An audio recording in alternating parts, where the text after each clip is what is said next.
In what is being described as one of the most shocking public statements in recent South African political history, the widow of Nathi Mthethwa has broken her long-held silence, directly accusing Julius Malema and President Cyril Ramaphosa of bearing responsibility in the circumstances surrounding her late husband's death. Speaking to a gathering of journalists, activists, and stunned citizens outside the Mthethwa family home, she delivered a statement filled with grief, anger, and a demand for accountability. Dressed in black, with tears streaming down her face, the widow recounted the harrowing final days of her husband. Nathi did not die by accident. He was threatened, intimidated, and cornered in ways that no man should ever endure. And the very people who could have protected him, those entrusted with leadership, failed him, she said. Her voice, though quivering at times, carried a firm and unwavering conviction that immediately captured the attention of the nation. Her accusations against Julius Malema were the most direct. According to the widow, Nathi had confided in her about increasingly aggressive interactions with the EFF leader in the weeks leading up to his death. He was fearful, deeply fearful.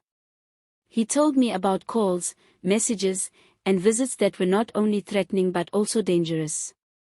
He was being pressured, manipulated, and in the final days, he felt there was no safe space for him anywhere, she revealed. She claimed that evidence, including messages, call records, and witness accounts, clearly linked Malema to actions that placed her husband's life at risk. The involvement was not subtle, she continued. It was direct, it was threatening, and it was relentless. My husband, a man who dedicated his life to serving this country, was left to face threats alone, and the weight of these threats was too heavy for him to bear. Her words painted a chilling picture of a man under constant psychological and political siege, and they immediately raised questions about Malema's role in national politics and his influence over those around him. But perhaps the most explosive part of her statement was the accusation leveled at President Cyril Ramaphosa. In a declaration that stunned onlookers, she said, "Even the highest office in our land, the office I believed would protect its citizens, abandoned him. Calls for intervention were ignored. Appeals for protection went unanswered. And when the threat escalated, nothing was done." She continued, "Cyril Ramaphosa knew of my husband's plight. He was aware of the threats, the intimidation, and the manipulation. Yet he allowed my husband to be left alone, vulnerable, and ultimately, to meet his untimely death. This is not just negligence, this is betrayal at the highest level." Her words implied that Nathi Mthethwa's death was not merely a personal tragedy but a failure of the political system to safeguard the lives of those serving the nation. Political analysts have described the widow's statement as a watershed moment, one that could redefine the country's political landscape. The timing of her revelations, coming just weeks after Mthethwa's death, adds urgency and weight to her claims. Social media erupted almost immediately after her speech, with citizens demanding answers, political accountability, and swift investigations into both the EFF leader and the president.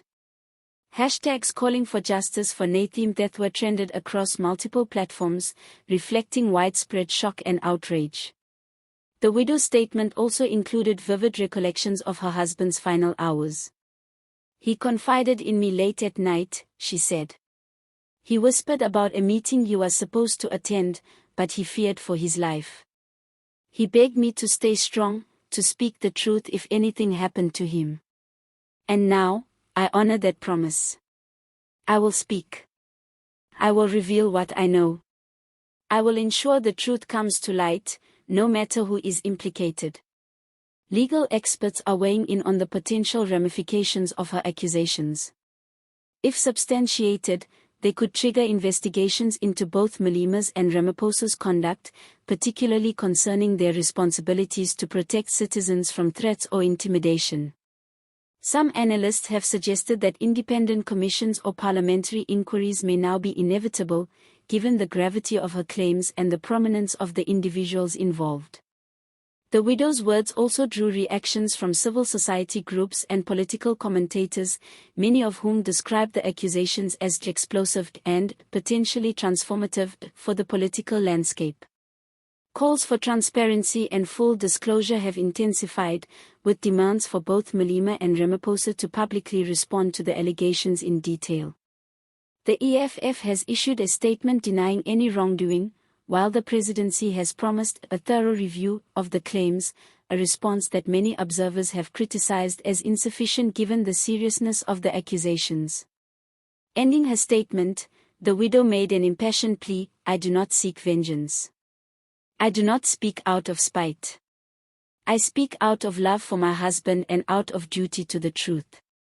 Nathi dedicated his life to serving this nation, and now it is the nation's turn to serve him by uncovering the truth. I will not rest until justice is done." Her words left the crowd in stunned silence, punctuated only by murmurs of disbelief and support. In a nation already grappling with political tensions, corruption scandals, and deep divisions, this statement threatens to become one of the most talked about and consequential moments in recent memory. As the country processes this shocking revelation, questions abound: were the threats against Nathi Mthethwa politically motivated?